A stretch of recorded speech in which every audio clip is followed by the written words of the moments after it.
Hello दोस्तों, मैं भावना श्रीवास्तव। आप लोगों का मेरे चैनल हमारी संस्कृत में स्वागत है और मेरी तरफ से संस्कृत को सरल से सरल शब्दों में बताने का प्रयास किया जा रहा है और आप सभी लोग जो है इसका फायदा उठाएं और इस वीडियो को पूरा देखिए, क्योंकि पूरा वीडियो जब देखेंगे तब आप लोगों को समझ में आएगा कि इसमें इंपॉर्टेंट फैक्ट क्या क्या थे और इसमें परीक्षा से संबंधित किस प्रकार के प्रश्न आते हैं ये भी जानेंगे। साथ ही इसका प्रयोग कहाँ होता है ये भी जानेंगे, उसका उदाहरण भी जानेंगे और इसके बारे में जो है विस्तार से हम लोग जानेंगे।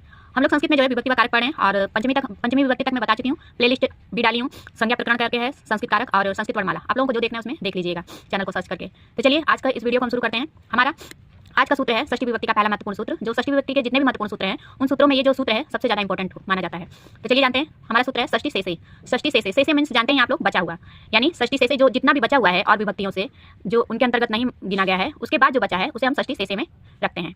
इस सूत्र के अनुसार जो बात और विभक्तियों में नहीं बतलाई जा सकती हूँ उनको बतलाने के लिए षष्ठी विभक्ति का प्रयोग करते हैं। लेकिन इस षष्ठी विभक्ति का प्रयोग कहाँ होगा? वहाँ पे होगा जहाँ पे हमें संबंधवाचक विशेषता दिखती हो। जैसे स्वामी हुआ नौकर, जैसे स्वामी व भृत्य, भृत्य मींस क्या होता है? नौकर ही होता है। जन्य व जनक, जन यानी जो जन्म देता, व जनक जो पिता के समान हो, माता के समान हो।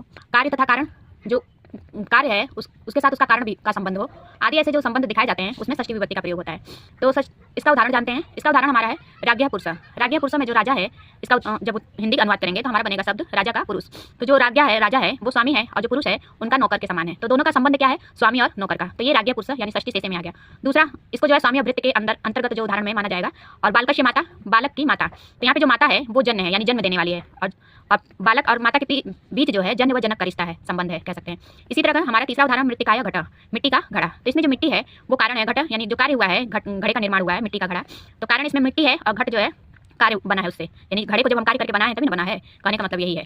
तो राजा और पुरुष में जो है स्वामी और नौकर का संबंध हो गया, बालक की माता में जो है जन्य और जनक का संबंध हो गया, और मृतिका घट में मिट्टी का घड़ा, ये जो है हमारे इसके बीच संबंध कार्य और कारण का, क्योंकि मिट्टी नहीं होती तो शायद घड़ा नहीं बन पाता। तो घड़ा बनाने के लिए हमेशा मिट्टी का होना जरूरी है, तो इसलिए मिट्टी क्या है? कारण है। यदि जब तक मिट्टी नहीं रहेगी तब तक घड़ा नहीं बन सकता है। तो इसलिए कारण व कार्य व कारण का जो उदाहरण है मृतिकाय घट हो गया है। यानी तीनों उदाहरण में आपने देख लिया होगा कि स्वामी और नौकर का संबंध भी दिखा हमें, साथ ही साथ जन्य व जनक माता का बालक इसमें दिखा, और मृतिका घटा में जो है हमारा कार्य व कारण का संबंध देखने को मिला। अब इससे ये होता है कि ये इस विभक्ति का प्रयोग कहाँ होता है? इस विभक्ति का प्रयोग बस यूँ समझ लीजिए संबंधवाचक वाक्यों में होता है, जहाँ पे आपको संबंधवाचक वाक्य दिखेगा, चाहे वो स्वामी और भृत्य के बीच हो, चाहे जन्य व जनक के बीच हो, कार्य तथा कारण के बीच हो, तो वहाँ पे हमें षष्ठी शेषे से उस सूत्र में प्रयोग होगा। और ये परीक्षा में किस प्रकार प्रश्न पूछा जाता है? तो इसमें जो परीक्षा से रिलेटेड प्रश्न बनता है, पहला प्रश्न हाई स्कूल इंटर लेवल में यही बनता है कि वाक्य दे दिया जाएगा और पूछा जाएगा कि इस वाक्य में जो है षष्ठी विभक्ति कहाँ लगाए।